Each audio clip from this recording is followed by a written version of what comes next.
जय श्री केदार, हर हर महादेव। दोस्तों, आज 4 जून को श्री केदारनाथ यात्रा से जुड़े सभी लेटेस्ट जानकारी आप सभी को देने वाला हूं, तो कृपया वीडियो को लाइक करें और ऐसे लेटेस्ट जानकारी पाने के लिए आप सभी हमारे चैनल को सब्सक्राइब भी कर सकते हैं।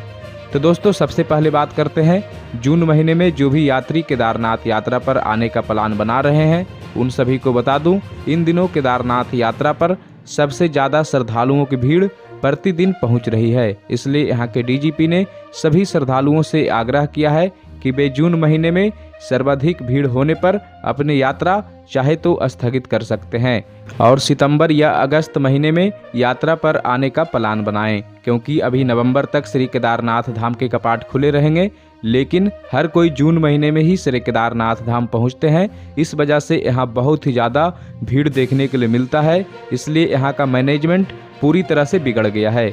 इसलिए उत्तराखंड सरकार ने ऑफलाइन और ऑनलाइन पंजीकरण को 15 जून तक पूरी तरह से रोक दिया है। और आप सभी को बता दूं, इस समय ऑफलाइन पंजीकरण भी पूरी तरह से बंद कर दिया गया है। इस समय हरिद्वार, ऋषिकेश और केदारनाथ धाम में, गौरीकुंड या सोनप्रयाग में कहीं भी ऑफलाइन रजिस्ट्रेशन नहीं किया जा रहा है। तो जो भी श्रद्धालु बिना पंजीकरण के केदारनाथ यात्रा पर आने का प्लान बना रहे थे, उनसे मेरा विनम्र निवेदन है, आप सभी इस समय यात्रा को कैंसिल कर दे और जून महीने के बाद रजिस्ट्रेशन कर ले, उसके बाद ही आप सभी यात्रा पर आएं। तो जो भी श्रद्धालु बिना पंजीकरण के केदारनाथ यात्रा पर आने का प्रोग्राम बना रहे थे, उनसे मेरा विनम्र निवेदन है, आप सभी इस समय यात्रा पर आने से बचे, बिना रजिस्ट्रेशन केदारनाथ यात्रा पर ना आए। आप सभी हमेशा यही सोचकर केदारनाथ यात्रा के लिए निकल पड़ते हैं कि वहां आने पर कुछ न कुछ जुगाड़ हो जाएगा। और दोस्तों, आप सभी ऐसे जुगाड़ के चक्कर में यात्रा पर ना आए, क्योंकि पुलिस वालों का मर्जी के ऊपर है। आप सभी को यहां से वापस बिना रजिस्ट्रेशन को घुमाया भी जा सकता है। इसलिए आप सभी बिना रजिस्ट्रेशन केदारनाथ यात्रा पर ना आए। और आप सभी खुद देखें कि डीजीपी साहब ने जून महीने को लेकर केदारनाथ यात्रा के बारे में क्या कहा है। उत्तराखंड में 4 धाम यात्रा चल रही है। मैं समस्त देशवासियों को बताना चाहता हूं कि आजकल बहुत ज़्यादा भीड़ है।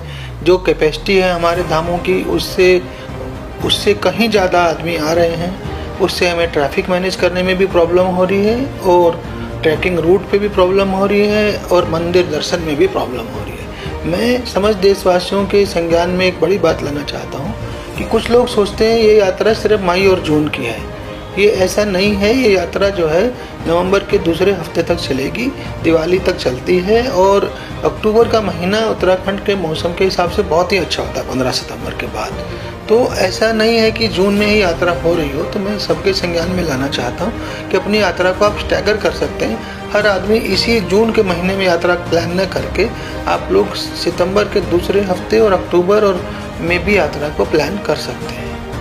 एक दूसरी बड़ी बात मैं कहना चाहता हूँ, जो यात्री यमुनोत्री गंगोत्री जा रहा है, जो कि पश्चिम साइड से आ रहा है, यानी जो पोंटा साहिब से आ रहा है या कि जो हरियाणा से आ रहा है, पंजाब से आ रहा है, हिमाचल से आ रहा है, तो मैं उनके लिए बताना चाहता हूँ कि वो सभी मसूरी होकर के यमुनोत्री रूट पकड़ रहे हैं, यमुनोत्री या गंगोत्री। तो कृपया करके मसूरी होकर के न जाए। मसूरी पहले से ही ट्रैफिक से की प्रॉब्लम है। मसूरी में बहुत ही रश रहता है। तो ये ट्रैफिक, मसूरी ट्रैफिक को भी प्रॉब्लम होती है और आपके भी यात्रा डिले होती है क्योंकि आप जाम में फंसते हो। तो मैं आपको बताना चाहूँगा कि जो भी यात्री पश्चिम से आ रहा है वो विकासनगर होकर के और नैनबाग होकर के, डामटा होकर के तब जो है यमुनोत्री गंगोत्री जाए। कृपया करके मसूरी होकर के यमुनोत्री गंगोत्री न जाए।